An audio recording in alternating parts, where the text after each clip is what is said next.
Top quality और consistent performance के लिए सिर्फ सिल्वर पंप नाम याद रखना। વડોદરામાં ચોમાસામાં વરસાદની સાથે સાથે રોગચાળાએ પણ હવે માજા મૂકી છે। ચોમાસાની ઋતુમાં જ મચ્છરજન્ય રોગમાં ઉછાળો આવ્યો છે। વડોદરામાં 12 દિવસમાં ડેન્ગ્યુના 70થી વધારે કેસ નોંધાયા છે, જેમાંથી 50 કેસ એસએસજી હોસ્પિટલમાં નોંધાયા છે। રોગચાળો વકરતા હોસ્પિટલમાં દર્દીઓનો ધસારો પણ વધ્યો છે। સામાન્ય દિવસોની સરખામણીએ રોજના 200 જેટલા વધુ દર્દીઓ હવે નોંધાઈ રહ્યા છે।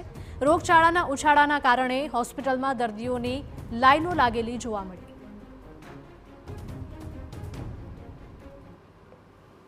મચ્છરજન્ય રોગોનો ફેલાવો થતો જ હોય છે। અમારી એસએસજી હોસ્પિટલ ખાતે પણ આ સમયગાળા દરમિયાન જુલાઈ માસના અત્યાર સુધીમાં 47 ડેન્ગ્યુના કેસીસ નોંધાયા છે। વડોદરા શહેરમાં પણ આશરે 70થી ઉપર કેસો નોંધાઈ આવેલા છે। આ માટે હું એટલું જ કહેવા માગીશ કે મચ્છરને ઉત્પત્તિ સ્થાનો આપણે ની સફાઈ કરવી જોઈએ, જેમ કે ખાબોચિયા દૂર કરવા, મચ્છરદાનીનો ઉપયોગ કરવો। મચ્છરથી જેટલા દૂર રહીએ એ આપણા માટે સારું છે। તો મચ્છરજન્ય રોગચાળો વકર્યો છે અને હોસ્પિટલમાં પણ દર્દીઓનો ધસારો સતત વધી રહ્યો છે। એસએસજી હોસ્પિટલમાં ઓપીડીમાં રોજના સરેરાશ 200 દર્દીઓ વધ્યા છે। વડોદરામાં ચોમાસામાં મચ્છરજન્ય રોગચાળામાં સતત ઉછાળો જોવા મળી રહ્યો છે।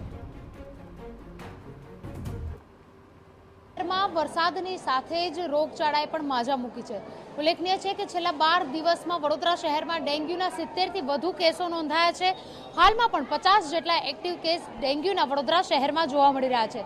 એસએસજી હોસ્પિટલની ઓપીડીમાં પણ વધારો નોંધાયો છે। સામાન્ય દિવસોની સરેરાશમાં હાલ 200થી 300 દર્દીઓનો વધારો નોંધાઈ રહ્યો છે। ઉલ્લેખનીય છે કે તમામ જે દર્દીઓ છે તેઓ શરદી, ખાંસી અને તાવની ફરિયાદ સાથે હોસ્પિટલમાં સારવાર માટે આવી રહ્યા છે, પરંતુ કેટલાક દિવસોથી જો તાવ હોય, શરદી હોય તે પ્રકારના જો લક્ષણ ધરાવતા હોય તો તેઓના રિપોર્ટ કરવામાં આવે છે અને જરૂરિયાત પડે જો ડેન્ગ્યુના રિપોર્ટ કરવામાં આવે તો તે પોઝિટિવ જણાતા 70 જેટલા દર્દીઓ હાલ વડોદરા શહેરમાં ડેન્ગ્યુના જોવા મળી રહ્યા છે। કેમેરા પર્સન રોહિત ગોયલ સાથે અંજલિ ઓઝા, TV9 વડોદરા।